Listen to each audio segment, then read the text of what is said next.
Assalamualaikum warahmatullahi wabarakatuh. Hello everyone. Kembali lagi dengan saya, Aizatul Alifah. Saya dari Prodi Pendidikan Bahasa Inggris Universitas Nahdlatul Ulama Sunan Giri, Bojonegoro. Pada kesempatan kali ini, saya akan menjawab soal-soal pada materi tasawuf aswaja. Di sini saya akan membahas tentang sejarah perkembangan dan macam-macam tasawuf. Oke, langsung saja. Pada pertanyaan yang pertama, yaitu jelaskan secara singkat perbedaan tasawuf di era Rasulullah SAW sampai menjadi amali, akhlaki, dan juga falsafi. Oke, tasawuf pada era Rasulullah SAW ini dalam hadis Jibril yang menanyakan kepada Rasulullah tentang makna Islam, iman, dan juga ihsan. Terkait ihsan, Nabi menjawab, ihsan adalah engkau yang menyembah Allah seakan-akan engkau menyaksikannya sendiri. Jika tidak dapat seperti itu, maka engkau harus merasakan bahwa dia selalu mengawasimu. Pada era Nabi Muhammad SAW ini dan sahabat ini, tasawuf belum menjadi sebuah istilah. Akan tetapi,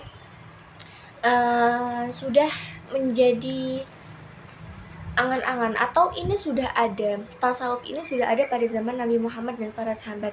Akan tetapi nama tasawuf ini baru muncul pada nanti dijelaskan permunculannya. Belum ditentukan istilah ahwal, makom, fana, bako, dan istilah-istilah tasawuf lainnya.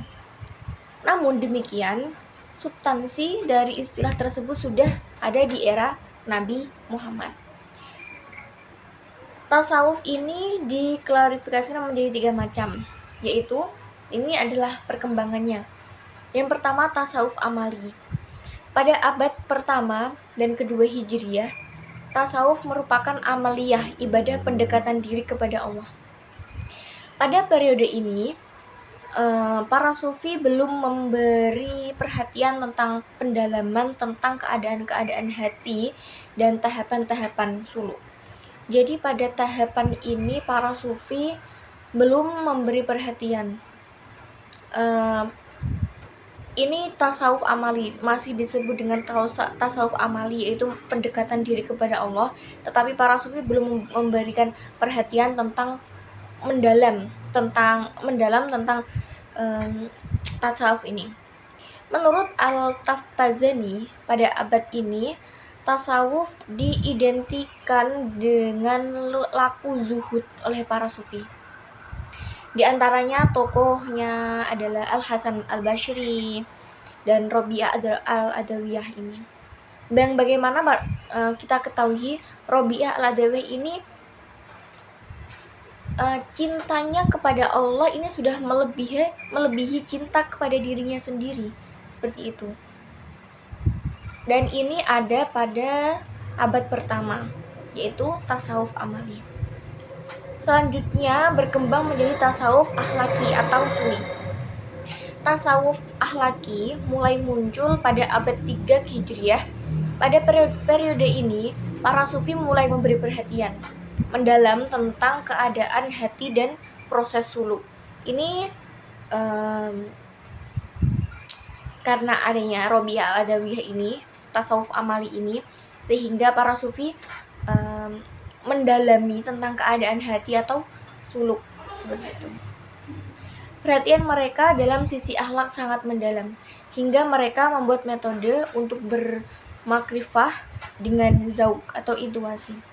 Mereka beranggapan untuk dapat bermakrifat kepada Allah, setidaknya seorang sufi harus bertakholi atau membersihkan hati dari sifat-sifat tercela seperti dendam, hasad, sombong, riya, dan cinta dunia. Jadi pada tasawuf akhlaki ini kita diperkenankan atau di langkah pertama yaitu harus membersihkan hati dari sifat-sifat tercela seperti dendam, hasud, sombong, riya, atau cinta dunia. Kita Misal kita dalam contoh tetangga kita mempunyai nikmat yang lebih, semisal membeli mobil atau bagaimana seperti itu. Terus kita mempunyai sifat dendam.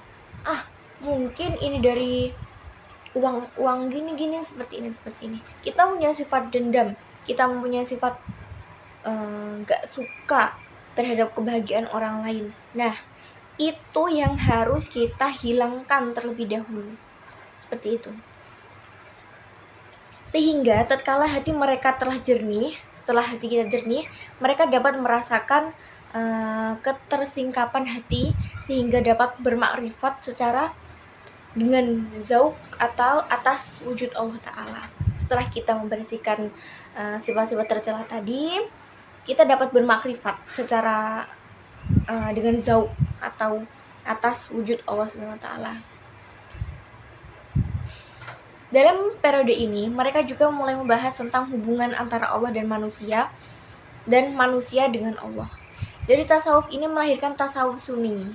Jadi, dari tasawuf akhlaki ini melahirkan sebuah tasawuf lagi, yaitu tasawuf sunni. Yang mana tasawuf sunni adalah yang setiap pandangannya mempunyai landasan Al-Quran dan sunnah yang jelas. Dan ini yang sudah benar-benar jelas yang ada dalam Al-Quran dan juga hadis. Dengan kata lain, tasawuf ini selaras dengan syariat. Di antara tokoh yang menjadi resensi tasawuf ini adalah Al-Junaid Al-Baghdadi dan lain sebagainya. Dan selanjutnya yaitu menuju dengan tasawuf falsafi. Apa sih tasawuf falsafi itu? Tasawuf falsafi dalam buku Aswaja ini adalah tasawuf yang mencampur adukan zauq dan dengan pandangan-pandangan akal dan mengistilahkannya dengan istilah-istilah filsafat. Ibnu Khaldun dalam muqaddimahnya menulis bahwa tasawuf ini mempunyai 4 hal pokok yang harus diperhatikan oleh pengikutnya. Jadi kita mengikuti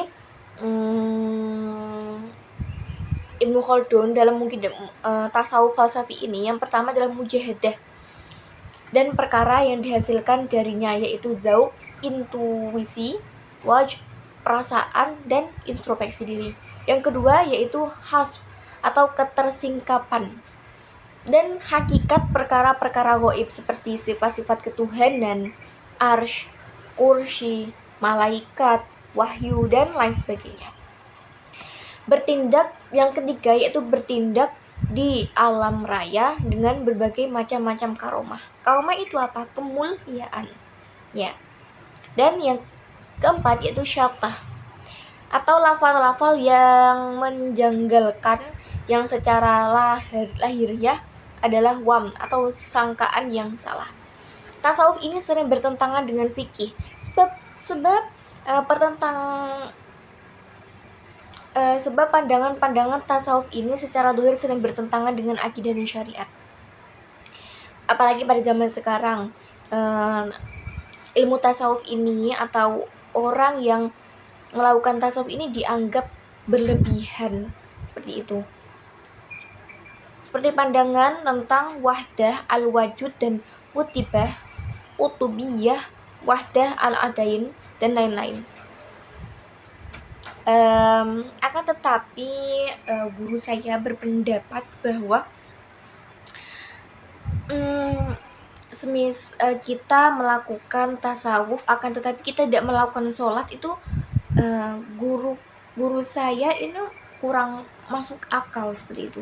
Jadi kita mendalami ilmu tasawuf, selain itu kita harus melaksanakan perintah-perintah Allah. Oke, so next pertanyaan yang kedua yaitu jelaskan masing-masing istilah dari fana, hulul, dan ittihad. Ya, jadi ilmu tasawuf ini mempunyai tingkatan-tingkatan sendiri. Yang pertama yaitu fana. Fana dalam bukunya yang berjudul Allah dan alam semesta, perspektif tasawuf falsafi, Said Aqil berkata bahwa konsep fana merupakan fondasi kaum sufi semuanya, baik yang berhaluan falsafi ataupun dini. Fana merupakan inti utama tradisi tasawuf yang baik dini maupun filsafat. Jadi langsung saja, contohnya ini seperti tatkala para wanita Mesir ini dia sedang mengupas buah. Dia terus selanjutnya ada Nabi Yusuf. Dan para wanita ini melihat Nabi Yusuf sehingga mereka tidak merasakan, dan buahnya ini tangannya, dia sedang memotong buah sampai tangannya kepotong gara-gara mereka melihat Nabi Yusuf ini. Dan mereka tidak merasakan rasa sakit sama sekali ketika mereka sadar mengupas tangan mereka. Jadi mereka tidak sadar apa yang kita lakukan, apa yang diri kita lakukan, sehingga karena kita terlalu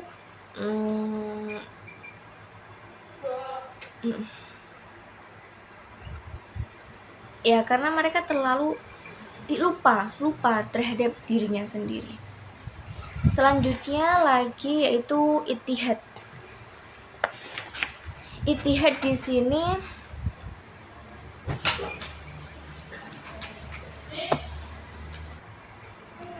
selanjutnya yaitu ittihad. Ittihad ini sebagaimana apa yang telah kami jelaskan sebelumnya, bahwa para sufi berbeda pandangan keadaan apa yang dialami oleh seorang hamba setelah kondisi fana. Setelah kita dalam kondisi fana, yaitu tidak sadar dengan diri kita sendiri, ada yang pandangan menuju kepada ittihad. Ittihad ini adalah bersatu. Menurut istilah, ia adalah sebuah kondisi lenyapnya diri seorang hamba di dalam apa dia yang pandang, yakni bersatunya hamba dengan Allah Al-Haq. Jadi pada ini, dengan ketidaksadaran diri kita ini, yaitu sudah bersatu. Yang dimaksud bersatu ini bersatu dengan Allah Subhanahu wa Ta'ala. Mereka hanya mencintai Allah, yang mereka tidak sadar dengan apa yang terjadi pada dirinya sendiri, karena dia bersatu dengan Allah. Selanjutnya yaitu hulul. Hulul jika menurut Abu Yakid dapat mengantarkan hamba kepada ittihad, maka menurut Al-Halaj kondisi fana menghantarkan kembali kepada hulul. Hulul terambil dari kata halla. Ibnu Faris menyebut dengan bahasa maknanya adalah membuka sesuatu sehingga sesuatu tersebut tidak terhalang sama sekali. Jadi kita seakan-akan itu bertemu langsung dengan Allah tanpa halangan apapun. Ya, dalam hulul itu seperti itu. Oke, saya kira cukup video pada kali ini. Semoga bermanfaat untuk teman-teman. Ihdinas shiratal mustaqim. Wassalamualaikum warahmatullahi wabarakatuh. Thank you. See you.